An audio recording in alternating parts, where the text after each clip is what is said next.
여기서 이제 이게 완성된 화면이거든요. 마지막. 그러면 여기는 광단으로 누를 수 있어요. 여기서 30분 설교한다 하고 생각하고 한번 읽어보는 거예요. 시작하고 강단에서 읽어보면 돼요. 이렇게 해서 그냥 쭉 연습을 해보면 돼요. 연습하는 것까지 이제 재구성되었어요. 어떻게 전달할 건가까지 돼 있는 거죠, 사실은. 그래서 죄인이라도 초대받았는데 지금 따르는 중인가? 여러분 혹시 이런 경험이 있으십니까? 어디서 초대장은 분명히 받았는데 막상 그 자리에 가려니까 마음이 복잡한 경험 말입니다.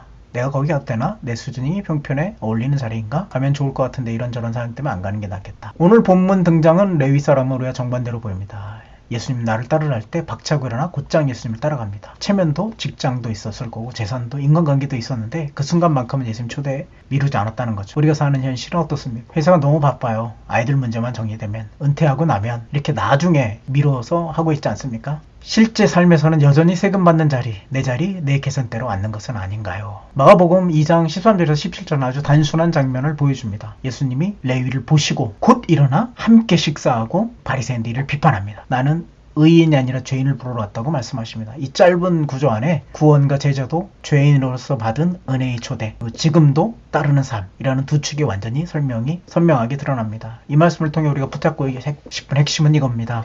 신앙의 길은 죄인인 나에게 주신 은혜의 초대에 대한 지속적인 응답이다. 그 응답은 단순히 한 번의 결단이 아니라 이건 바꿔야겠네요. 오늘도 지금도 내 자리에서 예수님을 따르는 실질적인 순종과 다른 죄인들을 향한 환대로 나타난다. 이 진리를 나누기 위해 오늘 세 가지 말씀을 정리하려고 합니다. 죄인이기 때문에 초대받은 자리, 초대에 대한 응답, 곧 일어나서 따르는 제자도 따르는 자의 삶, 예수님과 함께 다른 죄인들도 함께 초대하는 자. 자, 예수님의 초대는 의롭기 때문에가 아니라 죄인이기 때문에 주어지는 은혜의 초대입니다.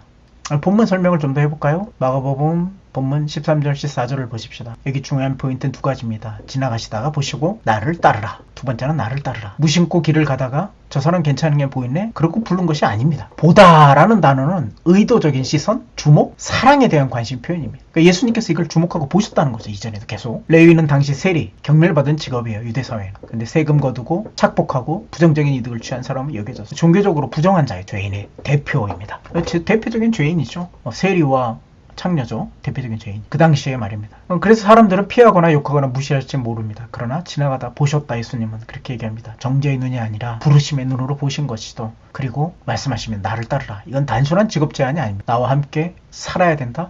주인과 방향을 바꾸라. 세리의 길이 아니라 제자의 길로 들어오라. 이렇게 얘기하는 겁니다. 무엇보다 중요한 건 예수님이 레위를 부르신 이유가 레위가 의로워서가 아니라 레위가 죄인 때문이라는 사실입니다. 이것을 예수님은 17절에서 분명히 해석해 주십니다. 건강한 자에게는 쓸데없고 병든 자에게라 쓸데있느니라. 나는 의인을 부르러 온 것이 아니요 죄인을 부르러 왔노라 하시니라. 예수님은 의인을 찾으러 오신 분이 아니라 죄인을 찾으러 오신 분입니다. 괜찮은 사람, 쓸만한 사람, 준비된 사람을 찾으러 오신 것이 아니라 병든 자, 죄인, 버려진 자를 찾아오셨습니다. 여기에 중요한 질문이 생기죠. 나는 나 자신을 어떻게 보고 있는가? 그래도 오래 다녔지 않았어요, 교회를? 나름대로 잘 살려고 굉장히 노력했어요. 이 정도는 괜찮지 않는가요? 심지어 저 밖에 있는 사람들보다 훨씬 낫지 않는가요? 이렇게 생각하는 순간 예수님은 예수님의 초대의 대상에서 점점 멀어지기 시작한 겁니다. 예수님은 의인을 부르러 오시지 않았기 때문입니다. 반대로 이런 마음 들으실 수도 있어요. 오늘 오신 분 중에 나는 너무 늦었어.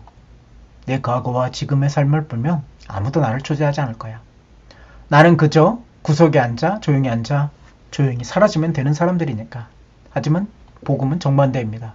당신이 죄인이기 때문에, 당신이 병들었기 때문에, 당신이 부끄럽기 때문에 바로 그래서 예수님의 초대 대상인 겁니다. 여러분들은 신앙생활하면서 오래 하면서 나는 이제 죄인이라는 말이 좀 불편하시다고 느낄 수도 있습니다. 아마 느끼기도 합니다. 이제는 좀 성장한 성도, 헌신된 일꾼, 리더로 불리고 싶다고 생각합니다. 물론 나는 성화의 길을 가야 하고 성숙과 성장을 소망해야 합니다. 그러나 동시에 나는 여전히 본질적으로 하나님 은혜 없이 살 수 없는, 설 수도 없는 죄인이라는 사실을 자각해야 됩니다. 예수님 초대는 머리로만 아는 교리가 아니라 심장을 뛰게 하는 은혜가 되지 못합니다. 사실 예수님 초대는 그렇습니다. 그래서 첫 번째 적용은 이겁니다. 나는 예수님의 초대의 대상인 죄인임을 인정하는 것입니다. 주님 이미 구원받았지만 저는 오늘도 지금도 주님의 자비가 필요합니다. 주님의 은혜 없이는 설 수 없는 죄인입니다. 내가 나를 보는 시선을 예수님의 시선으로 바꾸기를 원합니다. 나 자신의 정죄, 포기, 과대평가하는 것이 아니라 죄인이지만 예수님이 초대받는 자로 보는 것입니다. 다른 사람들을 보는 시선도 바꾸어야 됩니다.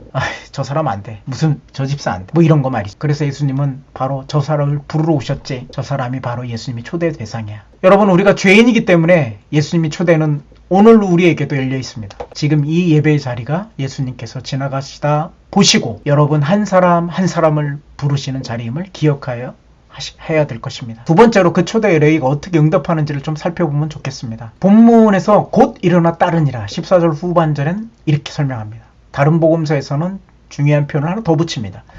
그가 모든 것을 버리고 일어나 따르니라. 마가는 짧게 그리고 강하게 말합니다. 일어나 따르라. 여기에는 몇 가지 의미가 담겨져 있죠. 즉각성, 미루지 않는 것입니다.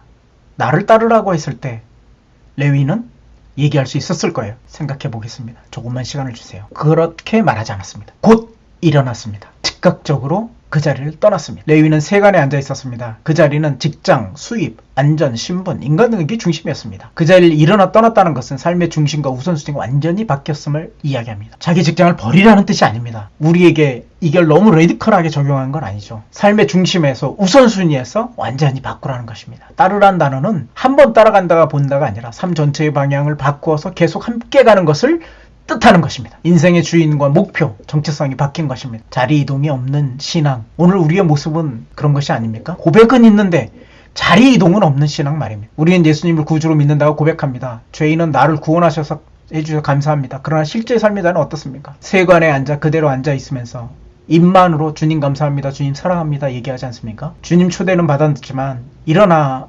행동은 아직도 하지 않은 상태 아닙니까? 예를 들어 주님 제 인생 주인 되어주세요 라고 기도하면서 시간, 돈, 에너지 우선순위는 여전히 내 마음대로 세상의 기준대로 사용하고 있지는 않은지요. 주님 제 가정의 주인이 되세요 말하면서 실제 가정의 갈등, 결정의 순간에는 말씀보다 감정, 체면, 이익을 더 높게, 더 앞에 세우고 있지는 않는지요. 주님 제 직장을 축복해 주세요 라고 기도하면서 직장 안에서 전혀 제대답지 않게 아는 방식으로 말하고 결정하고 행동하고 있지는 않습니까? 예수님의 초대는 나를 믿어라는 것에 끝나지 않고 반드시 나를 따르라고 이어집니다. 믿음의 고백은 출발점이지 종착점이 아닙니다. 초대에 대한 진짜 응답은 자리에서 일어나 예수님을 실제로 따르는 것입니다. 이번 설교를 준비하면서 묵상 저널이 비어있다는 사실이 오히려 저에게 큰 질문이 되었습니다. 본문 연구는 했습니다. 설교 구조도 세웠습니다. 청좀 분석도 했습니다. 그러나 예수님 초대 앞에 선 나 자신에 대한 개인적인 응답에 대한 기록은 텅 비어있는 것을 보았습니다. 빈 저널이 제 마음을 비추는 것 같은 거울이었습니다. 너는 말씀을 연구하고 가르치지만 실제로 예수님 초대 앞에 어떻게 응답하고 있느냐? 내 삶의 자리를 구체적으로 어떻게 옮기고 있느냐? 내 시간, 내 관계, 내 사역의 우선순위가 정말 예수님을 따르도록 재편되었느냐? 사랑하는 성도 여러분, 혹시 우리의 신앙의 노트도 이렇게 비어있지 않습니까?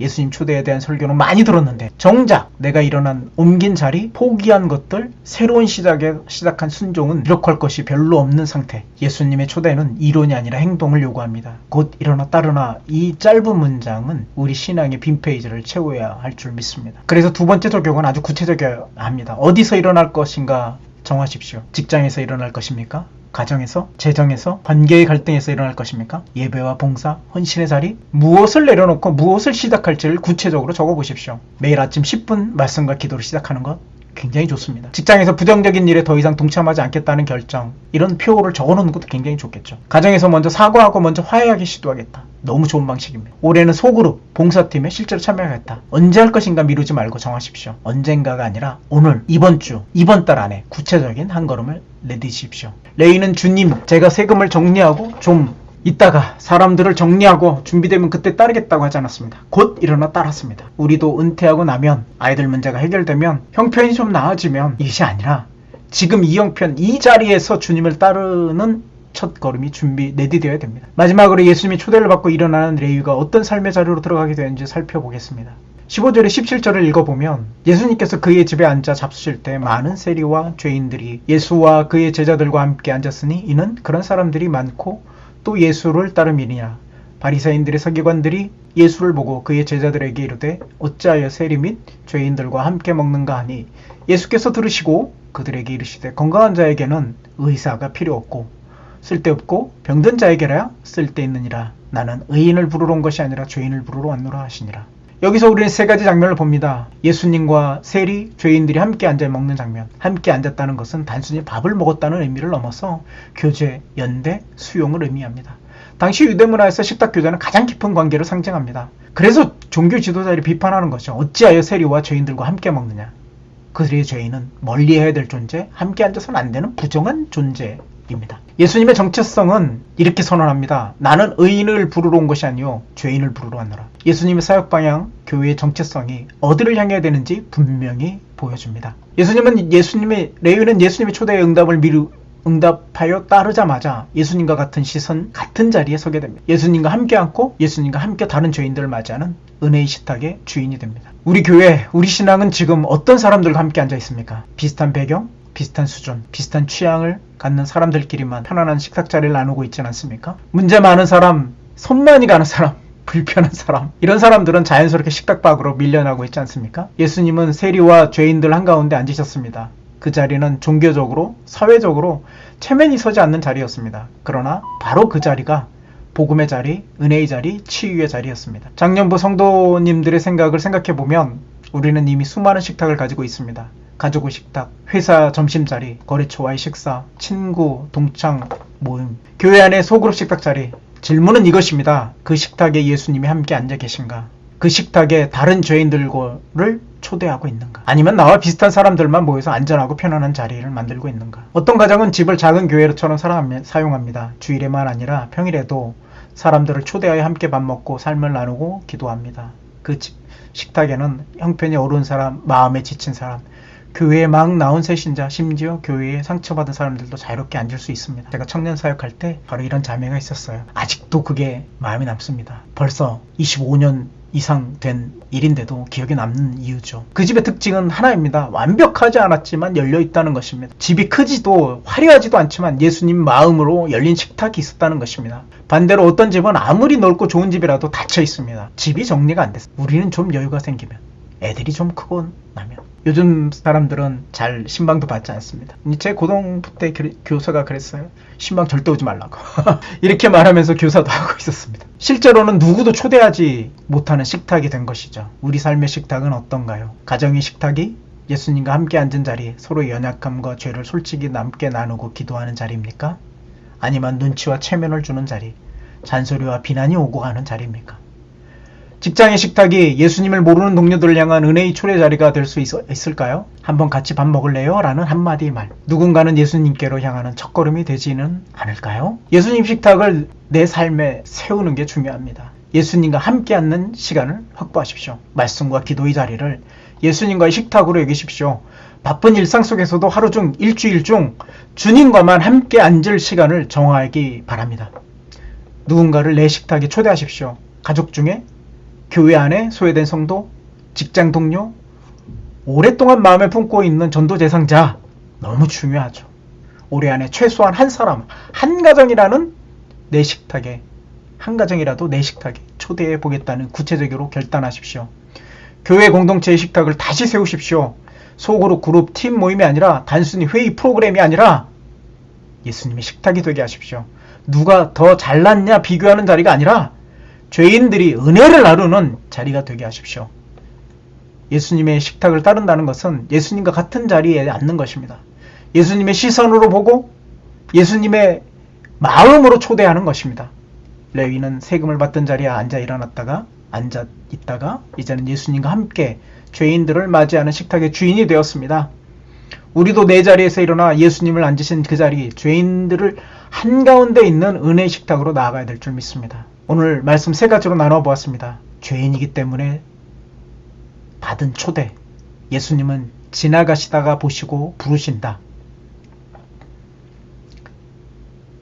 예수님의 초대는 우리가 의롭기 때문에, 죄인이기 때문에, 의롭기 때문이 아니라 죄인이기 때문에 주어지는 애입니다.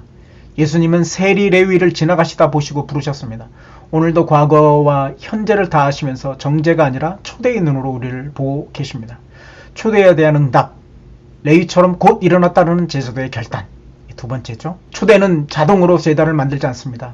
레위는 곧 일어나 따랐습니다. 우리도 신앙 고백에 멈추지 않고 자리 이동, 우선순위 변화, 구체적인 순종으로 응답하셔야 합니다. 3번째, 따르는 자의 삶. 예수님과 함께 앉고 다른 죄인들과 함께 초대하는 식탁입니다. 레위의 집은 예수님과 세리와 죄인들이 함께 앉은 은혜의 식탁이 되었습니다. 예수님은 나는 의인을 부르러 온 것이 아니요 죄인을 부르러 왔다.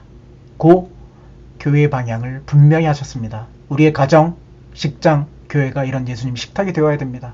이제 우리 각자에게 이런 질문을 한번 던져보고 싶습니다. 나는 죄인이라서 초대받았는데 지금도 따르는 중인가? 과거 어느 수련회에서 어느 집회에서 눈물로 결신했던 그때만이 아니라 지금 이 순간 내 직장, 내 가정, 내 관계, 내 시간, 내 재정에서 예수님이 초대에 응답하고 따르고 있는가? 혹시 우리의 신앙 저널이 비어있다면 오늘 이 말씀이 그 빈 페이지에 적히는 새로운 첫 줄이 되기를 바랍니다. 주님, 저는 죄인이기 때문에 주님이 초대장 대상임을 다시 고백합니다. 주님, 이제 제자리에서 일어나 주님을 따르겠습니다. 주님, 제 삶의 식탁을 열어 다른 죄인들과 함께 초대하겠습니다. 이 결단을 막연한 감정으로만 두지 마시고 구체적인 한 걸음으로 이해하십시오. 이번 주 안에 어디에서 일어날지, 무엇을 내려놓고 무엇을 시작할 것인지 한 가지씩만이라도 정해보십시오. 그리고 누군가, 한 사람 혹은 한 가정을 떠올리며 함께 밥 한 끼를 하자고 초대해 보시기 바랍니다. 예수님 지금도 우리 삶을 지나가시다가 보시고 말씀하십니다. 나를 따르라. 그 부르심 앞에 우리 모두가 레위처럼 곧 일어나 따르는 복된 성도들이 되기를 축복합니다. 주님께서 죄인인 우리를 끝까지 포기하시지 않으시는 은혜로 일어나 따를 수 있는 용기와 순종으로 우리의 가정과 교회를 많은 죄인들이 함께하는 은혜의 식탁으로 채우시는 축복이 여러분 한 분 한 분에게 채워주시기를 주 예수 그리스도 이름으로 축복합니다. 아멘.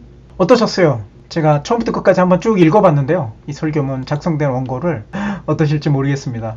좋을 수도 있고 안 좋을 수도 있겠죠. 호불호가 있겠죠. 네. 그럼에도 불구하고 우리가 괜찮은 수준은 어느 정도 평탄을 했다. 야구로 얘기하면 안타 정도는 되지 않을까요? 이런 수준을 꾸준히 만들 수 있다면 좋겠습니다. 여러분들에게도 이러한 은혜가 항상 있기를 바라겠습니다. 마치겠습니다.